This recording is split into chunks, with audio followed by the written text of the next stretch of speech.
Everybody, welcome back to Burst TV. The nerdy part of me is super excited, and the medical side of me. Today I've got Dr. Spencer Zaugg, and he's in Billings, Montana. And so just to preface this conversation, I was introduced to him because in the middle of a pandemic, we have some awesome people that are doing amazing things to help remedy this mask shortage that we have in the country. So I wanted to talk to him today about his process and what he's doing on a local level. So thank you, Dr. Zaugg, for being here and spending a little bit of time with me.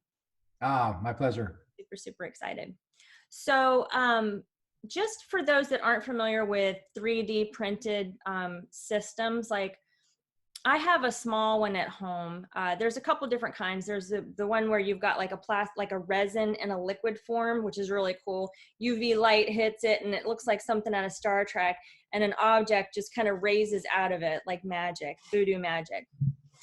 But for these 3D systems, correct me if I'm wrong, but I think we're more talking about we've got a plastic filament like this that gets heated up, goes down through an extruder, and then there's a little tray. Well, yours is a lot bigger than mine, but it's a tray that actually goes down while this material is getting dropped in layers, and then it cools pretty fast, and so you end up with this 3D plastic piece, any creation you could possibly think of. Am I on the right track? Absolutely. You can think of it as like a big glue gun. Yeah. And arts and crafts, I love it. So I have some questions for you. At first, I want to just ask you what prompted you to think of creating masks. You had the 3D printers anyway. You've got 2 in the office, correct? I've actually have 4 personally. I have 2 in the office, 2 at home. Okay. And who is working with you to print these? When did you guys come up with the idea? Just kind of walk me through the process of getting started. There's been 3 of us that have come up with this idea and taken it to where it is today.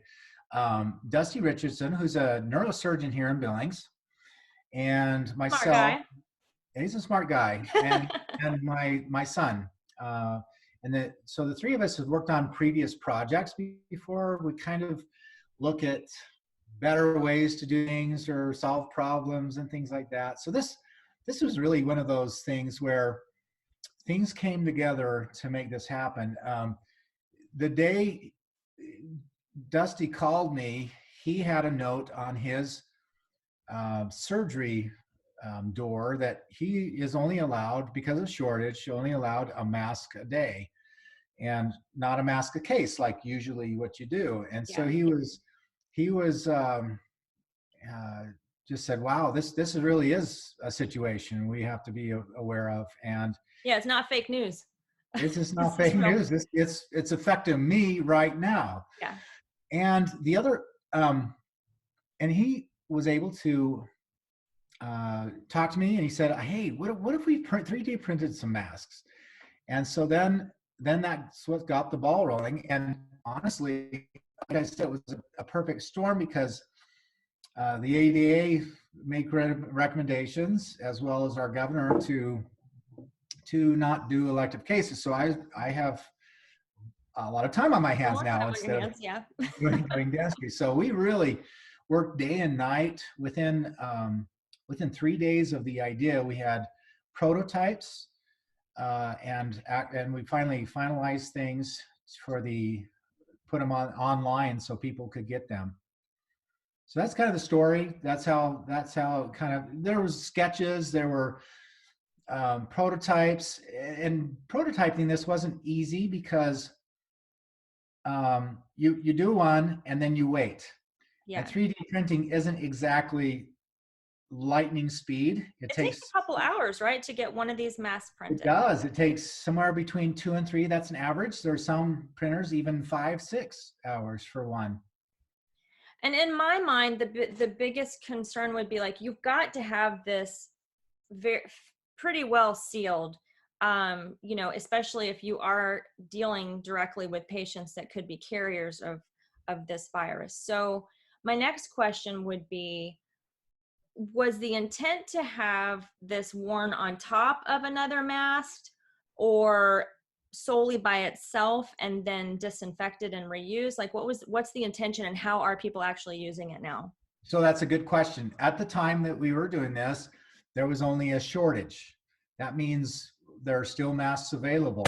So what we based it off of is taking a mask. If you're given a mask a day, then taking that mask and cutting 6 patches out of it and then putting it into our mask, which in effect makes the supply 6 times larger. Right, for the filter part of it. The filter part of it. We can take a patch made from a standard surgical mask, insert it into the mask, and plug the hole,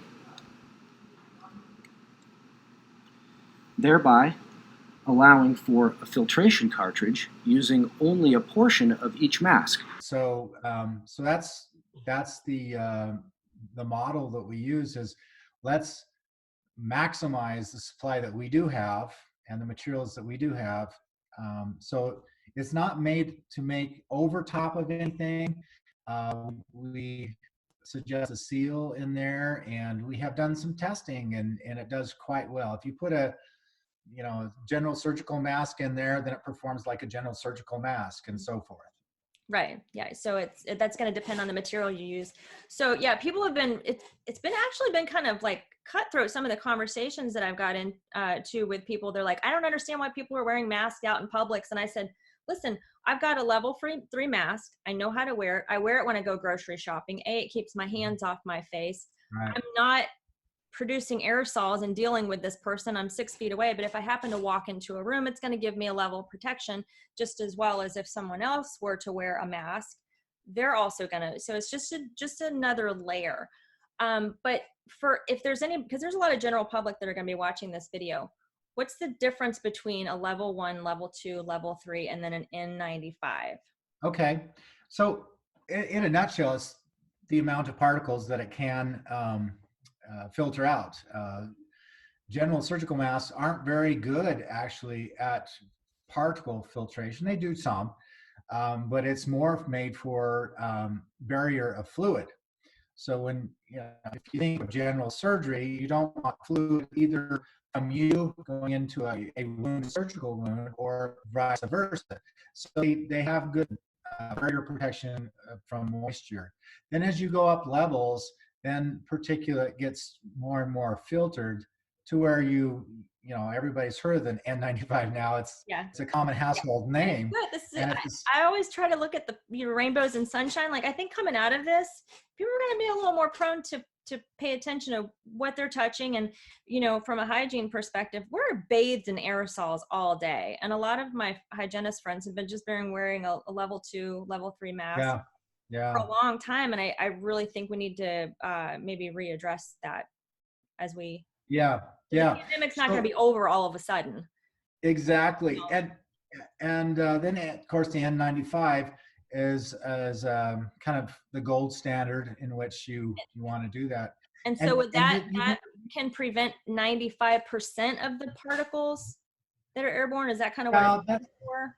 That's a good way to put it. It's not 100%, but it's high efficiency, and it's the standard at which everyone's going by. Right. So, you bring up a good point, and I got a perfect example of this. My first degree was in surgical technology, so I was a surgical tech for a while, and I was there when AIDS came, mm-hmm. and AIDS, when we were in hospital cases, really changed the way we do PPE. Mm-hmm. That's the time where universal precautions came out. That's the time when everybody was starting to wear, eyewear. They didn't do that before in the OR and other places, and now that's changed. And I think this is going to be a change. You alluded to that. This is going to change standards, and how those look from now. We're really going to have to pay attention, Now, quick question.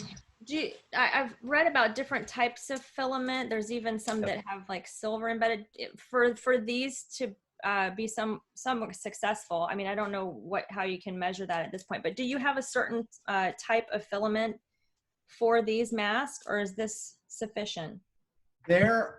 Everybody's using what they have. PLA, it's that filament I believe that you have is the most common. It's a PLA type of plastic.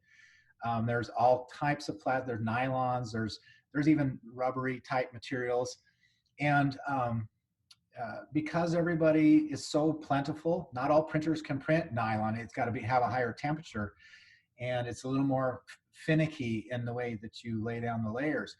So PLA is what we are suggesting, just because it's easy and because we're trying to get people from home to do these things. That's what we've tested it on, and we've done several tests too. Yeah, and that's the exciting part. I think my Platinum is probably a little too small. It's meant for like game pieces and stuff like that. You know, it's geared more toward kids.